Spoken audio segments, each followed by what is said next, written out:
YCP వల్లే Vizag steel plant ప్రైవేటీకరణ ఆగిందని మాజీ మంత్రి గుడివాడ అమర్నాథ్ అన్నారు. స్టీల్ ప్లాంట్ ప్రైవేటీకరణకు తొలి నుంచి కూడా తమ అధినేత జగన్ వ్యతిరేకమని చెప్పారు. స్టీల్ ప్లాంట్ కార్మికులకు వైసీపీ అండగా నిలబడిందని తెలిపారు. అప్పులు కూడా తీర్చలేని పరిస్థితిలో స్టీల్ ప్లాంట్ ఉందని అమర్నాథ్ చెప్పారు. ప్లాంట్ ప్రైవేటీకరణకు వ్యతిరేకంగా అసెంబ్లీలో తీర్మానం చేసి కేంద్రానికి పంపించామని తెలిపారు. కేంద్రం ఇచ్చే ప్యాకేజీ అప్పులకే సరిపోతుందని చెప్పారు. వైజాగ్ సభలో మోదీ ప్యాకేజీని ఎందుకు ప్రకటించలేదని ప్రశ్నించారు.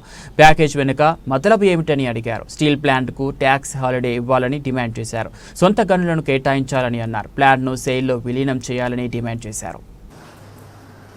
వెంటిలేటర్ మీద ఉన్నటువంటి స్టీల్ ప్లాంట్ కి ఈ 11,440 కోట్లు అనేటువంటిది కేవలం ఆక్సిజన్ గా పనిచేస్తుంది అనేటువంటిది ప్రజలు, కార్మికులు, వైఎస్ఆర్ కాంగ్రెస్ పార్టీ తాలూకా ఉద్దేశంగా మీ ద్వారా అందరికీ తెలియజేస్తా ఉన్నా. అయితే దీనికి సంబంధించి ఎప్పుడైతే జనవరి 21, 2021 సంవత్సరంలో ఇప్పుడున్నటువంటి భారతీయ జనతా పార్టీ ఎన్డీఏ ప్రభుత్వం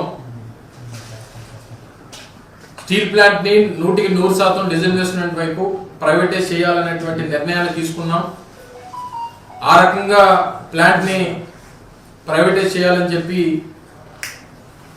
ప్రభుత్వం నిర్ణయం తీసుకుందని చెప్పి ప్రకటన చేసిన తర్వాత అనేక సందర్భాల్లో వైఎస్ఆర్ కాంగ్రెస్ పార్టీ ప్రభుత్వంలో ఉండి జగన్మోహన్ రెడ్డి గారు ముఖ్యమంత్రిగా దాన్ని తీవ్రంగా వ్యతిరేకిస్తూ ఎట్టి పరిస్థితుల్లో ఈ ప్రాంతం ఆంధ్ర రాష్ట్ర ప్రజల తాలూకా సెంటిమెంట్ అయినటువంటి విశాఖపట్నం